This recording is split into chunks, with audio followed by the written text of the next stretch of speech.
إلا بغيتي تعرف الجديد ديال كرة القدم الوطنية ما عليك إلا بقناة مالك بودكاست.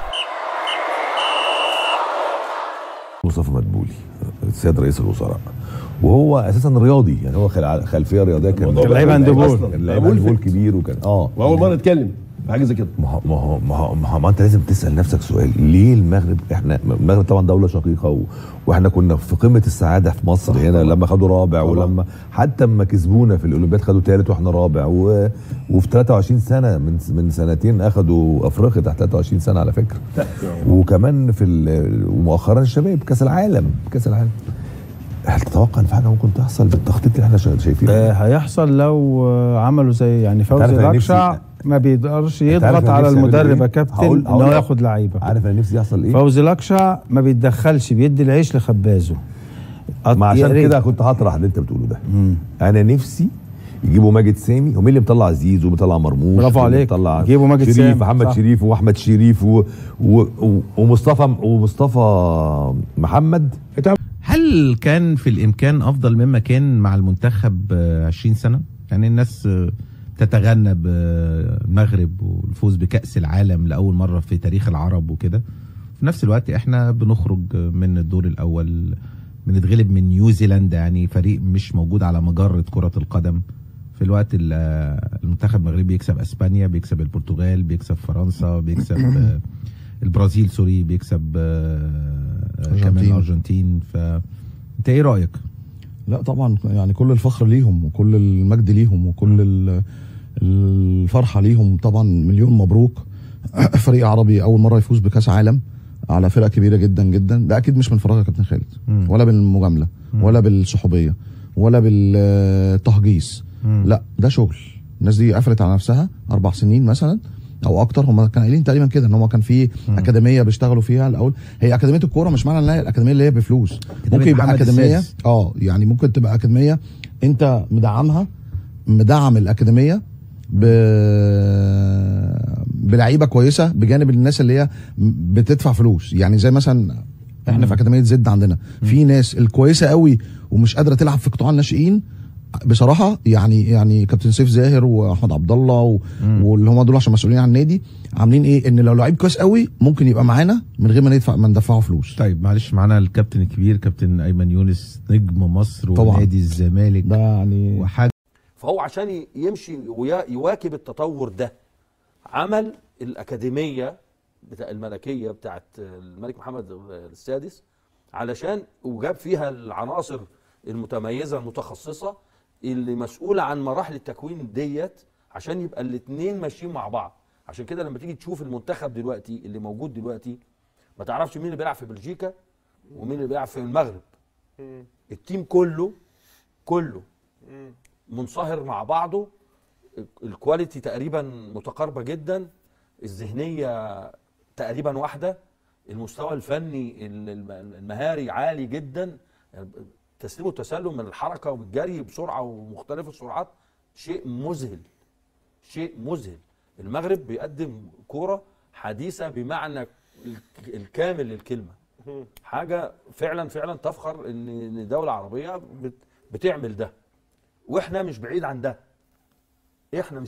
بس ادي العيش لخبازه،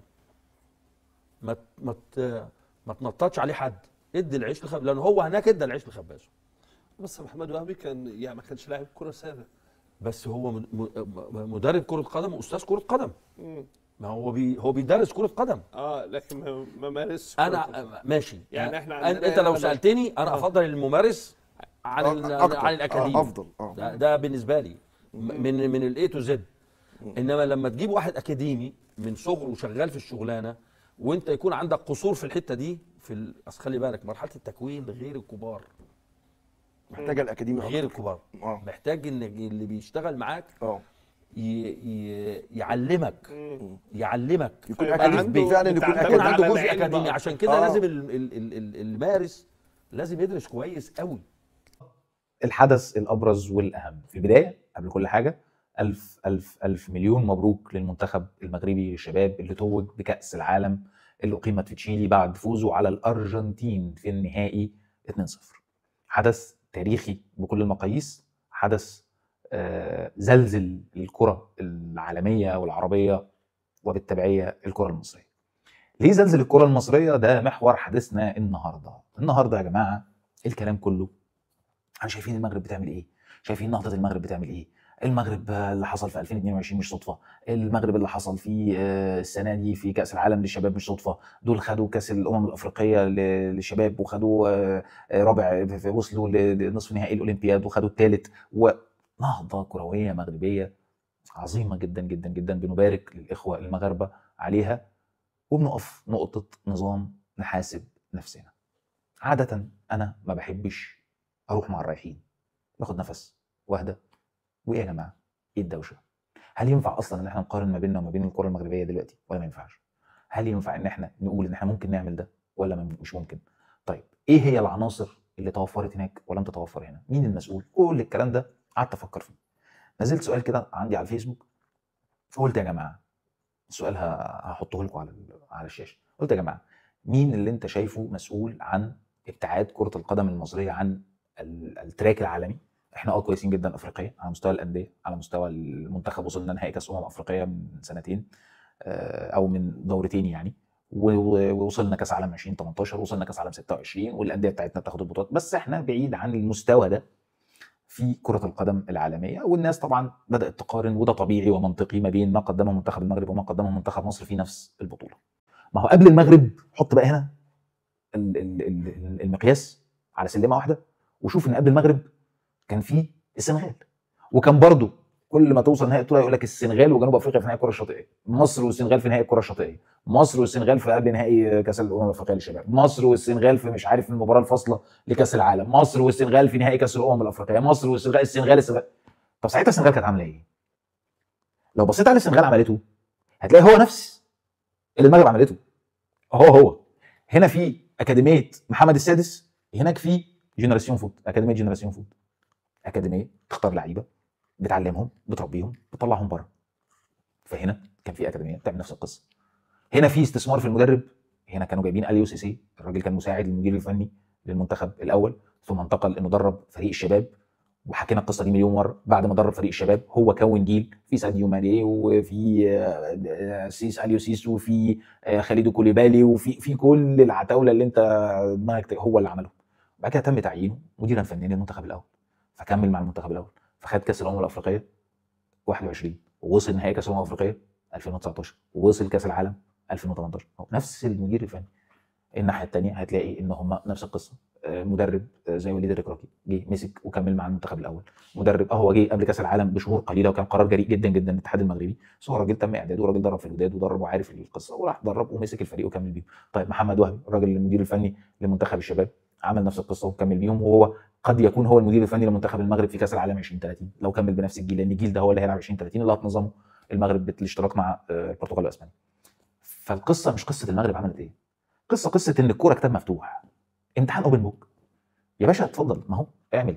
فاتحاد الكوره مسؤول عشان هو اصلا ما بيبصش للقاعده، ما بيبصش للاساس بتاع الشغلانه. ليه بقى؟ عشان المقارنه ما بيننا في كاس العالم اللي اقيمت في شيلي وما بين المغرب في نفس البطوله مقارنه في منتهى الظلم. الناس اتشالت واتحطت على كابتن اسامه نبيه. يا عم كلامه مش عاجبك، انا معاك، الكلام غلط، طريقه القائه غلط، اسلوب الكلام غلط، على عيني وعلى راسي. بس هل تعلم ان ال11 لعيب اللي لعبوا نهائي كاس العالم للشباب لمنتخب المغرب 9 منهم محترفين؟ تعالى، ما هو الانترنت ما خلاش. تعالى يا حبيبي، ابراهيم جوميز حارس المرمى بيلعب في نادي اولمبيك مارسيليا. يلا. الظهير الايمن علي معمر بيلعب في نادي اندرلخت البلجيكي. يلا. قلب الدفاع اسماعيل بعوف بيلعب في نادي كامبور، اوكي، في هولندا، السي كامبور في هولندا، اوكي لو قلت الاسم صح بصراحه. اسماعيل بخاتي بيلعب في شتورم جراتس النمساوي. الظهير الايسر فؤاد زهواني بيلعب في اتحاد الطوارجه المغربي. اول 5 لعيب فيهم لعيب واحد بس بيلعب في المغرب، اول 5 لعيبه فيهم لعيب واحد بيلعب في المغرب. طيب خط الوسط نعيم باير بيلعب في نادي فوجيا الايطالي. ياسين الخليفي بيلعب في نادي سبورتنج شارلروا البلجيكي. لعيب واحد لحد دلوقتي اهو، لعيب واحد بس بيلعب في المغرب. عثمان معمة بيلعب في نادي واتفورد الانجليزي. ثم كابتن الفريق حسام الصادق بيلعب في نادي اتحاد الطوارئ المغربي، تاني لعيب محلي. ياسين الجناح الشمال بيلعب في نادي دنكرك الفرنسي. ثم المهاجم ياسين زبيري بيلعب في نادي فاميليكاو البرتغالي. 9 لعيبه من ال11 بيلعبوا بره. 9 لعيبه من ال11 بيلعبوا بره. طيب هنا بقى المسؤوليه مشتركه ما بين اتحاد الكوره، لان اغلب الناس دي، اغلب اللاعبين دي طلعوا من الاكاديميه، والعدد مش معايا بس يقال ان في 6 لعيبه طلعوا من اكاديميه محمد السادس على اوروبا. طب والباقي طلعوا منين؟ طلعوا من انديتهم. الانديه هناك لما بيجي حد يخبط ما بيقولوش ايه ده انت مش ليفربول انا مش هبيعك، ايه ده انت مش ريال مدريد انا مش هبيعك، انا مقامي ان انا ابيع. طلع بيع يا جماعه. انا اللي بيحرق دمي مش الفشل، انا اللي بيحرق دمي الاصرار على الفشل. اينشتاين لما صنف او حط تعريف للغباء قال لك هو تكرار نفس الفعل مرتين مع انتظار نتيجه مختلفه. يا حبيبي انت بتعمل نفس الموضوع هو ومستني نتيجه مختلفه.